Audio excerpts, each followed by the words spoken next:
Hello and namaste, myself Suraj M. Sahu from Mind Magma, and in this video we are going to cover this new topic which is source and effects of heat and humidity.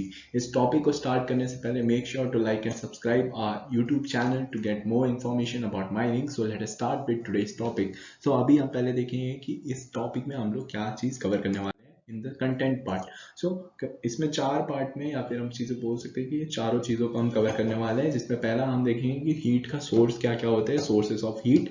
Next is effect of heat and effect of humidity, कि body पे क्या कैसे कैसे effect करता है ये चीज़ heat and humidity. उसका एक चार्ट है, हम उसको देखेंगे और उसके बाद उसके डिस्क्रिप्शन मतलब वो पर्टिकुलर इफेक्ट्स के बारे में हम लोग अच्छे से समझने की कोशिश करेंगे कि कैसे उस चीज़ का हमारे बॉडी पे रिएक्शन होता है. So let us start. So first source of heats देखते हैं कि यहाँ पे सोर्सेज ऑफ हीट्स क्या क्या है. तो सोर्सेज ऑफ हीट में आप यहाँ पे देख सकते हैं, यहाँ पे हमारे सामने है strata heat, auto compression, machinery and lights, human metabolism, oxidation, blasting, rock movement, pipelines, energy losses in air flow.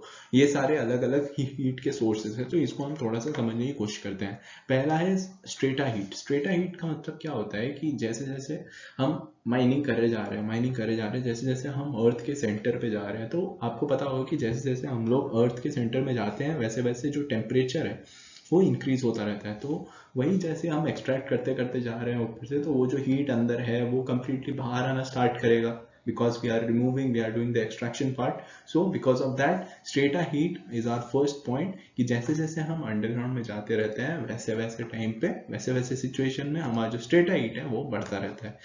So that was about our strata heat. Next is auto compression. Auto compression का मतलब क्या होता है कि जब भी जो भी सरफेस एयर है, सरफेस एयर जब अंडरग्राउंड में जाता है तो काइंड ऑफ कंप्रेस हो जाता है, क्योंकि सरफेस एयर है मतलब सरफेस में उसको कोई भी कंप्रेशन नहीं है या फिर कोई बाउंड्रीज से उसको कवर नहीं किया गया है. तो surface air is completely free, but whenever it is going into like underground में जा रहा है तो जो भी एयरवे से या फिर जो भी रास्ते से जा रहा है वहां से वो कंप्रेस हो रहा है. So that is called auto compression. और ऐसे टाइम में क्या होता है कि जो वॉल्यूम है वॉल्यूम लेस हो जाता है, पर जो हीट है वो रह जाता है. Heat remains, because of which जो हॉटर एयर या फिर जो गर्म हवा होती है वो निकलनी स्टार्ट हो जाती है वहीं से अंडर वेंटिलेशन के थ्रू. जैसे ऊपर से हमारा सरफेस एयर जा रहा है तो उधर ऑटो कंप्रेशन हो रहा है, जिसकी वजह से जो वॉल्यूम है वो कम हो जा रहा है, पर जो हीट है वो हमारा सेम लेवल पे रह रहा है, वो कंप्रेशन की वजह से और बढ़ रहा है, और वही चीज हॉटर एयर के थ्रू हमारे वेंटिलेशन से बाहर आती है. So that is about our auto compression. Next is machinery and lights. Obviously machinery, जैसे भी कोई भी मशीनरी हो काम करिए तो उसके इंजन वगैरह हीट करेंगे, और वो हम कोई भी मशीन अगर अच्छे से काम करती है तो एक पर्टिकुलर टेम्परेचर तक काम करती है. वो उससे ज़्यादा अगर टेम्परेचर हुआ तो फिर वो मशीनरी काम करना खराब हो जाएगा. तो इसीलिए इसको मेंटेन, वो टेम्परेचर मेंटेन करने के लिए हम लोग वेंटिलेशन के लिए एक फैंस या फिर कुछ कुछ हम प्रोवाइड करते हैं, ताकि जो कूलिंग प्रोसेस चलता रहे मशीन का. या फिर फैन हो गया, तो फैन क्या करता है, जो मशीन के अंदर की गर्म हवा है उसको बाहर एग्जॉस्ट करके निकालता रहता है. तो वहां से भी ये हीट का एक सोर्स हुआ कि वहां से हीट निकल रहा है. एंड सेकेंड, लाइट जो है वो लाइट की जो भी क्या बोलते हैं जो हीट है, इसको हम काइंड ऑफ नेग्लिजिबली बोलते हैं कि ये इतना नहीं देता, पर इट इज़ अ सोर्स. और जो मशीनरी है ये जैसे थ्रू फैंस हो गया मशीन का, या फिर जो भी मशीन की हीटिंग है वो सब निकल रही है बाहर, ताकि उसका जो सिस्टम है, वो जो इंजन है वो कूल रहे, तो वो भी एक सोर्स ऑफ हीट है. Next is human metabolism. Human metabolism का मतलब क्या होता है कि हमारा जो बॉडी है वो एक एनर्जी क्रिएटर है. एनर्जी क्रिएटर का मतलब क्या होता है कि जैसे हमारा जो भी मेटाबॉलिज्म है वो क्या करता है, दो टाइप से एनर्जी निकालने की कोशिश कर रहा है. फर्स्ट है हमारा जो फूड डाइजेशन हो रहा है वो चीज, first is by food digestion, and second is food digestion, and the second is our muscle activity. इसके वजह से जो हमारा बॉडी है एनर्जी रिलीज कर रहा है, और उसी की वजह से वो भी एक काइंड ऑफ हम बोल सकते हैं energy in form of heat. हमारा बॉडी गर्म हो रहा है, थक रहा है, पसीना निकल रहा है, और उससे ही एक हीट प्रोड्यूस हो रहा है. तो ये हो गया हमारा human metabolism.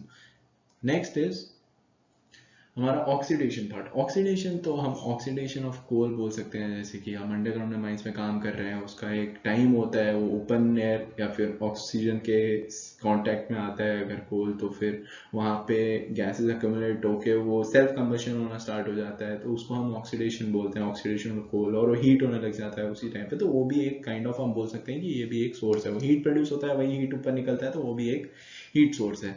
Next is about our blasting. Blasting में क्या होता है बेसिकली कि अराउंड 90 to 95% जो भी एनर्जी है वो हीट में कन्वर्ट होके वो अंडरग्राउंड माइंस में फैल जाती है.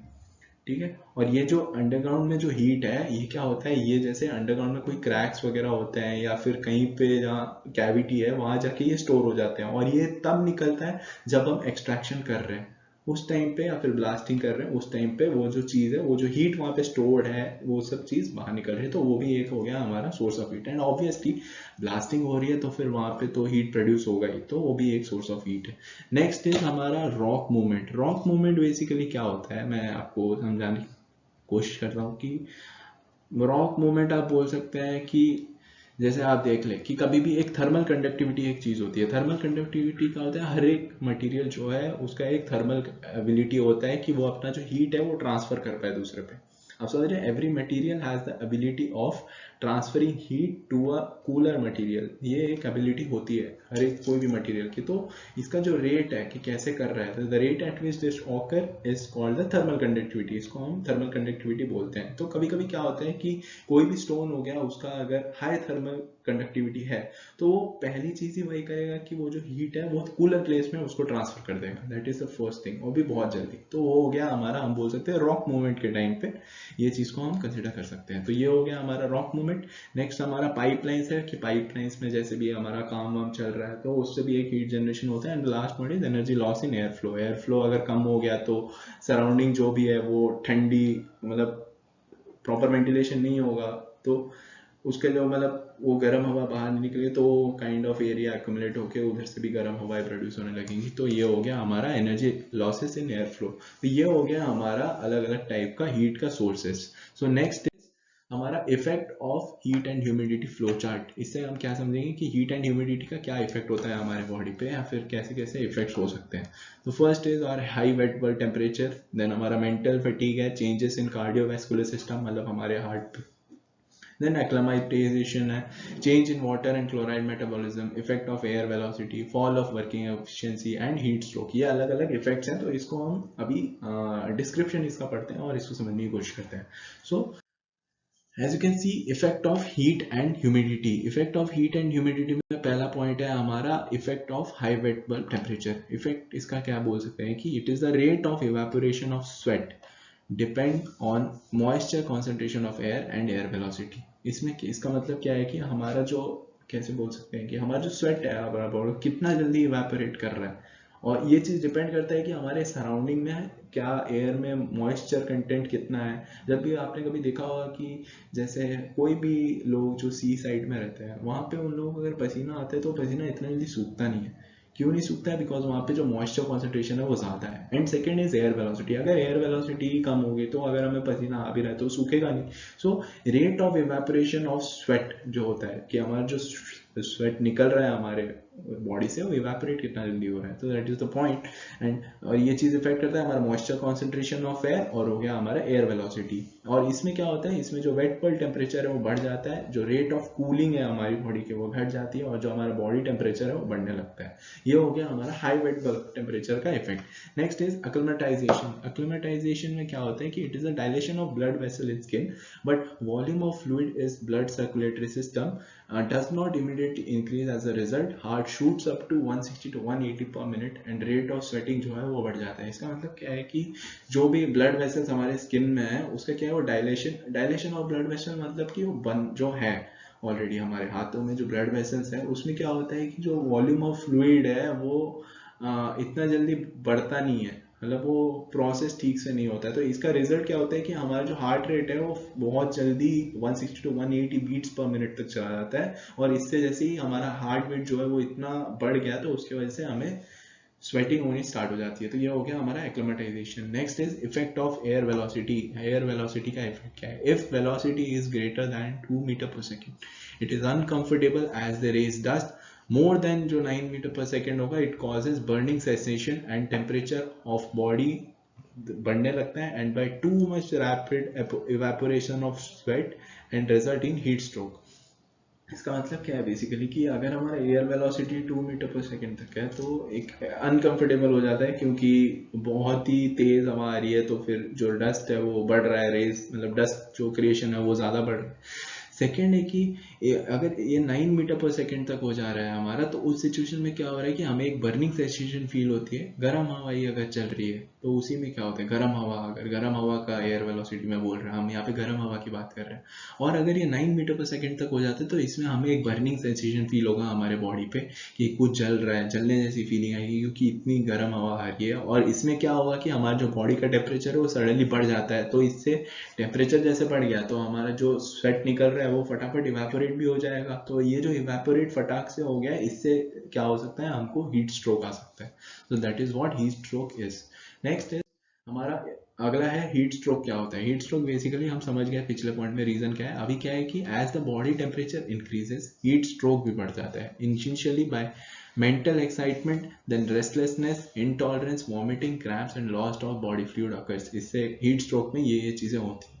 हीट स्ट्रोक जैसे कि हमने लास्ट पॉइंट में पढ़ा, बेसिकली होता कैसे है कि जैसे गर्म हवाएं तेज होने लगती है तो उस टाइम में हमारा बॉडी टेम्परेचर बढ़ जाता है, बॉडी टेम्परेचर बढ़ जाता है तो हमारा जो स्वेट निकल रहा है वो फटाफट फटाफट इवेपोरेट होता है। और स्वेट क्या होता है, हमारा अंदर से जो ब्लड, जो फ्लूइड निकल रहा है वो चीज़ सडनली फास्ट फास्ट इवेपोरेट होने जाती है। तो उससे क्या होता है कि हम लोग को ये हीट स्ट्रोक आता है। तो हीट स्ट्रोक का क्या क्या चीज़ होता है, पहले तो मेंटल एक्साइटमेंट वाला बहुत ज़्यादा ही एक्टिव फील करेंगे kind of.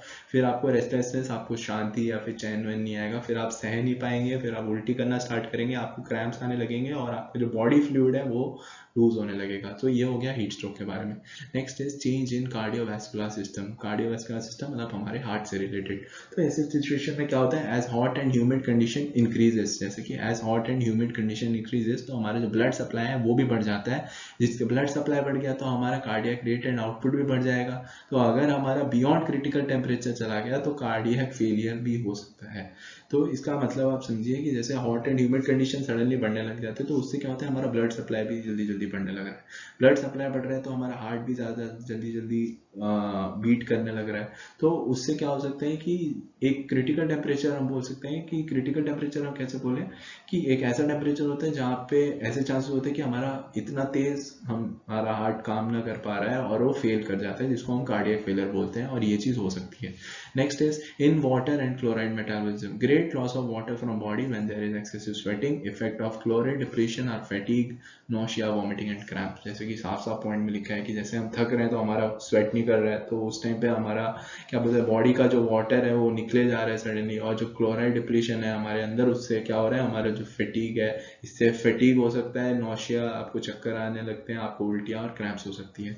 Next is mental fatigue. Mental fatigue का मतलब क्या है कि outcome of continued under supply of blood to brain which cause mental depression या फिर कॉज ऑफ एक्सीडेंट। मतलब अभी मेन मोटिव क्या है कि ये जब पूरी गर्म हवा का जो भी सिचुएशन है, उससे क्या हो रहा है कि इससे गर्म हवा की वजह से हमारा जो ब्लड वेसल है वो ठीक से सप्लाई नहीं कर पाता, या तो बहुत तेज सप्लाई करने लगता है, तो वो under supply of blood to brain, brain तक ब्लड ठीक से पहुंच नहीं पाता है, तो फिर उसी सिचुएशन में मेंटल डिप्रेशन या फिर एक्सीडेंट कुछ भी होने के चांसेस हैं।